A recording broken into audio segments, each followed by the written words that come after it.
अपना ड्रीम जब लोगों को बताओ, लोग तुम पे बिलीव ना करें, लोग तुम्हारा मजाक उड़ा दें, तब तुम सोचो कि तुम अच्छा ड्रीम सोचे। सपना इतना बड़ा देखते हो, उसके लिए मेहनत इतनी सी आप कर रहे हो, तब वो नहीं होगा बच्चा। हजारों चीज दुनिया करती है, अंत में सक्सेसफुल घिसने वाला ही होता है।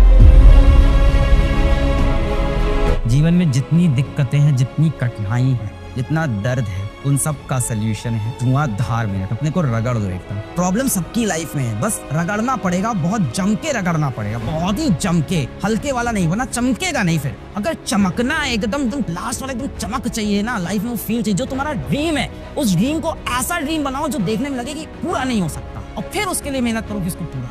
अपना ड्रीम जब लोगों को बताओ, लोग तुम पे बिलीव ना करें, लोग तुम्हारा मजाक उड़ा दें, तब तुम सोचो कि तुम अच्छा ड्रीम सोच रहे हो। अगर तुम छोटी मोटी बात कर रहे हो कि ऐसे कर लेंगे, हम भी ऐसे ही थे, सब ऐसे ही होते हैं कि एक नॉर्मल सैलरी मिलेगी, जॉब मिल जाएगी, लाइफ चलेगी, बढ़िया लाइफ होगी, सही।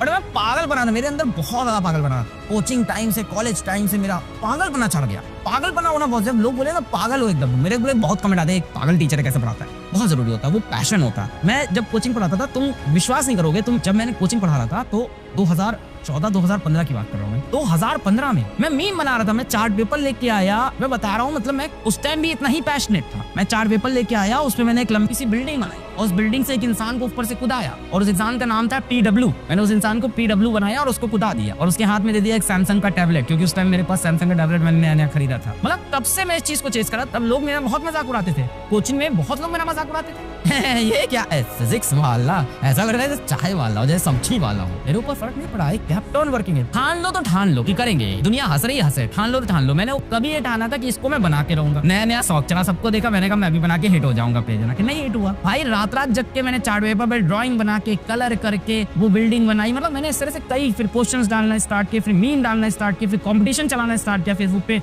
कि ये जो जीतेगा उसको मैं 100 रुपए दूंगा, उसको मैं सेल्फी स्टिक दूंगा, मैं रिचार्ज कर दूंगा। सब किया, सब रगड़ा। किसी को नहीं दिख रहा था, किसी को नहीं दिख रहा था कि फिजिक्स वाला कौन है, क्या है, किसी को कुछ नहीं पता था उस समय। और मैं लगा हुआ था, मैंने गिव अप नहीं किया। वो फेसबुक पेज मेरा फ्लॉप हुआ, यूट्यूब पे चैनल बनाया। 2015 में वीडियो डाले नहीं चला, 16 में डाले नहीं चला, 17 में लग गया कि भाई अब तो चला के रहेंगे, एक वीडियो रोज का डालते रहेंगे। एक साल बीतने के बाद मात्र 10,000 सब्सक्राइबर आए थे। एक साल कंटिन्यूअस वीडियो डालने पे 10,000 सब्सक्राइबर मिले थे, और रुपए मिला था एक साल खत्म होने के बाद 8,000 रुपए यूट्यूब। पहली जो इनकम आई थी यूट्यूब से, एक कंप्लीट साल पढ़ाने के बाद आई थी, शायद 2017 के चैन में शायद पहली रेवेन्यू मिली। ये टाइम लगा, पर इस टाइम में मैंने गिव अप नहीं किया। मेरी कोचिंग बहुत बढ़िया चल रही थी। 2015 में तो मैंने बताई हालत थी, स्प्लेंडर की ये हाल थी, ठीक है। पर 2015 से आते आते 2017 तक कोचिंग की हालत बहुत बढ़िया हो गई थी, है ना भाई। पढ़ाते वहाँ भी सही चल रहा था, सब मैटर अच्छा हो गया था, बढ़िया पैसा कमा रहे थे, अच्छी सैलरी थी, सैलरी कह लो, पार्टनरशिप कह लो, जो भी कह लो, बढ़िया पैसा था मेरे पास। और एकदम जब सब सही चल रहा था ना कोचिंग में, सब मेरा स्टेबल हो गया था, तब मेरे अंदर पागलपना फिर से, मैंने कहा उसको भी छोड़ दिया। मेरे पास कोई दूसरी जॉब नहीं थी, मतलब मेरे फादर मुझसे कह रहे थे कि तुम मेरे को पहले इंसान ऐसे दिखे हो जो दूसरी नौकरी मिलने से पहली नौकरी छोड़ दिया। ऐसा तो कोई नहीं करता। और मेरे अंदर पागलपना था, नहीं यार कुछ करके दिखा। लगा रहा, ठान लिया तो करके रहना। ये आपको एटीट्यूड लाना पड़ेगा अगर आपको वो सच में चाहिए जो आप सोच रहे हो, सच में अगर वहां पहुंचना है। अगर आप सिर्फ बातें करते हो लोगों के बीच में, दोस्तों के बीच में, परिवार के बीच में, ये करना चाहता हूँ, काश ऐसा हो जाता लाइफ में, मजा आ जाता अगर लाइफ ऐसी हो जाती, और उसके लिए आप मेहनत इतनी सी करें, सपना इतना बड़ा देखते हो, उसके लिए मेहनत इतनी सी आप कर रहे हो, तब वो नहीं होगा बच्चा। हम में से हर कोई टैलेंटेड है, हम में से हर कोई टैलेंट जितना पाता है। कोई पैदा नहीं होता ना, किसी के पास इनबॉर्न नहीं हो, इनबॉर्न टैलेंट डेवलप करता है इंसान अपनी सराउंडिंग से, अपनी सोच से, अपने इंटरेस्ट से, अपनी हॉबी से, इन सब से डेवलप करता है। How many of you have a hobby even? शायद आपके पास कोई हॉबी ना हो। मेरे पास हॉबी थी ड्रामेटिक्स एक टाइम पे। अब मेरे पास ड्रामेटिक्स मेरे को नहीं मिलता, तो मैं इसी लेक्चर के बीच में अपने ड्रामेटिक्स भी खेल लेता हूँ जहाँ मजा में। तो ये जो बोलते हो ना कि इनबॉर्न टैलेंट है, ये सब नहीं होता यार। इनबॉर्न कोई टैलेंटेड है, कोई गाता अच्छा, बेटा वो मेहनत करता है, रियाज करता है, 12-12 घंटे बैठ के वो रियाज कर रहा है, तब उसकी वो आवाज में वो निखार आता है। वो तो तेज है सर, मैं तो धीमा हूँ। अरे कितना साल हुआ अभी, तो कितने साल का है? 18 साल का है। उसने मैक्स टू मैक्स से 10 साल ज्यादा पढ़ाई की होगी। तो यहाँ से लाइफ में 10 साल मेहनत कर ले, काम बन जाए।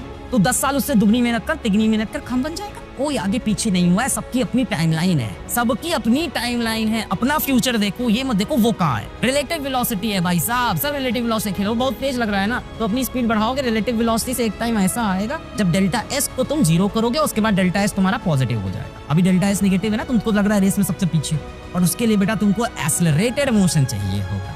अभी आप रिटार्डेड मोशन से चल रहे हो, वेलोसिटी नीचे गिरती जा रही है। अगर आप पास लाइफ में समय बच रहा है फालतू की चीजें करने का, फालतू की चीजें सोचने का। मेरा एक टीचर थे, उन्होंने एक लाइन बड़ी अच्छी बोली थी कि अलग बेटा जब तुम्हारी जिंदगी में, अलग बेटा जब तुम्हारी लाइफ स्मूथ चलने लगे तो समझ जाओ लाइफ में कुछ गलत हो रहा है। क्या तो लाइफ, अब बताओ उस टीचर का पढ़ाया वो मुझे कुछ नहीं याद। यही तो होता है यार टीचर, मुझे उस पढ़ाई, उसका केमिस्ट्री पढ़ाया उस बंदे का कुछ नहीं याद है, पर मेरे दिल में आज भी इज्जत है। मैं उनकी लाइन बता रहा हूँ। उन्होंने बोला था कि बेटा लाइफ जब स्मूथ चलने लगे तो समझ जाओ लाइफ खराब चल रही है। तो अगर आपकी लाइफ स्मूथ चल रही, सब बढ़िया चल रहा है ना, तो अच्छा नहीं चल रहा, आप ड्रीम से तो बहुत दूर हो। अगर आपने बचपन में कभी ड्रीम देखा भी था ना कि ये कर दे तो क्या मजा है, आप यूट्यूब देखते हो, आप टीवी देखते हो, आप पेपर में पढ़ते हो, आप मैगजीन देखते हो, आपको लगता है यार ये मैं क्यों नहीं हूँ, ये मैं क्यों नहीं हूँ। आप उस टाइम देखते हो 5 मिनट के लिए, पर उस 5 मिनट के सिवा आप 23 घंटे 55 मिनट जो कर रहे हो उसकी वजह से आप वो नहीं बन पा रहे। ये तो मुझे ऑनेस्टली बता रहा हूँ, कोई शॉर्टकट नहीं है। Smart work is greater than hard work, और ट्रिक्स बनाएंगे, ये बनेंगे, वो करेंगे, अरे हजारों चीज दुनिया करती है, अंत में सक्सेसफुल किसने वाला ही होता है जो हार्ड वर्क करता है और उसके अंदर स्मार्टनेस आता है। स्मार्टनेस लाना भी हार्ड वर्क होता है, अपना शेड्यूल अच्छे से डिजाइन करना, उसको फिर फॉलो करना, फिर उस शेड्यूल में रिवीजन का टाइम डालना। वो तो आपने देखा होगा ना कि hard work beats talent when talent does not work hard. सुना होगा, बड़ी अच्छी कोट है। ये मेरे मैथ्स के टीचर थे, आर के चलन का नाम ले सकता हूँ, आर के गुप्ता सर। ये इनकी शीट के पीछे लिखा हुआ था, मैथ्स की शीट हमने सॉल्व वहां लिखा था, hard work beats talent when talent does not work hard. Simple. अभी घिसना है। अब मैं ये नहीं कह रहा हूँ कि पैसा ही कमा लो, एकदम एग्जैक्टली पैसे की कीमत। अगर आपका कोई ड्रीम है और नहीं है तो लेके आओ, वरना लाइफ तो वैसे भी मीनिंगलेस है। हम सब क्यों पैदा हुए, हमें लाइफ में क्या करना है, हम क्यों जी रहे हैं, हम पैसे क्यों कमाते हैं, वो तो वैसे ही मीनिंगलेस है। ये सब तो पूरा एक मोह माया है, डिजिटलाइज मोह माया चल रही है पूरी। ये सब पूरी डिजिटल दुनिया है, हमको डिजिटल पूरा एकदम मोह माया है। बट इसके अंदर हमारे मन में जो एक हमारा एक गोल होता है, उसको अचीव करने का जो एक पैशन होता है, उसी में तो लाइफ का मजा है। मैं तुमको कज़न से बता रहा हूँ, आज मैं बाहर निकलूं, मेरे ऊपर से गाड़ी निकल जाए या मेरे को पीछे से कोई मार के चला जाए, गोली लग जाए, कुछ हो जाए, मैं आज मैं जाऊँ, मेरे को मरते वक्त ये लगेगा यार मैं कर रहा था। मेरे को ये नहीं लगेगा यार मैं काम चोरी कर रहा था, मैं कुछ कर नहीं पाया लाइफ में यार लाइफ में कुछ बन नहीं पाया यार, ऐसे ही चले गए। Life is very uncertain, life is very uncertain. आप सोच रहे हो मैं कर लूंगा भी, लाइफ बहुत बाकी। लाइफ का कोई भरोसा नहीं है, लाइफ का कोई भरोसा नहीं है। आपको जितना करना है आज करो, अभी करो। स्टीव जॉब्स का ही तो है शायद कि हर सुबह उठ के मिरर में देखते हैं तो वो खुद से पूछते हैं कि if this is the last day of my life, तो मैं सही कर रहा हूँ। हर रोज अपने आप से पूछते हैं, तगड़ी मेहनत चाहिए। अभी होता क्या, मेरी इतनी बातें अभी यहाँ तो दिल में लग रही हैं, अभी समझ में आ रहा है, फील भी आ रहा है, करना है, करके दिखाना है, हो जाएगा। बट जाते ही 5-10 मिनट बाद सब चीजें खराब। बेटा हम लोग साथ भी ऐसा होता है, सबके साथ है, जॉब के साथ होता है कि मोटिवेशन डाउन हो जाता है, चीजें खराब हो जाती हैं, चीजें खत्म हो जाती है। बट जब आपकी गोल सेट होगा ना कि वहां पहुंचना ही है, रगड़ के, घिस के, कभी रुक के, कभी टेढ़े होके, तो आप वहां पहुंच जाओ। अभी उसका रास्ता पढ़ाई है तो अभी पढ़ाई करें। मेरी एक समय ये हालत थी, सच्चाई बता रहा हूँ, एक समय मेरी ये हालत थी कि मैं मनाता था कि आज कोचिंग जाते वक्त मेरी स्प्लेंडर का पेट्रोल ना खत्म हो जाए, आज कोचिंग जाते वक्त जो मेरी स्प्लेंडर गाड़ी है उसका पेट्रोल ना खत्म हो जाए। और तुमको मैं वाकई सच्चाई बताऊं, ये बात 2014 या 2015 की होगी कि मेरी स्प्लेंडर थी भी नहीं, वो मेरे कोचिंग में मेरे पार्टनर की स्प्लेंडर थी। मैं तो ऑटो से जाता था कोचिंग में, उनकी स्प्लेंडर से जाता था और बताता था रास्ते में आज पेट्रोल ना खत्म हो जाए इस गाड़ी में। प्रॉब्लम सबकी लाइफ में है, बस रगड़ना पड़ेगा, बहुत जम के रगड़ना पड़ेगा, बहुत ही जम के।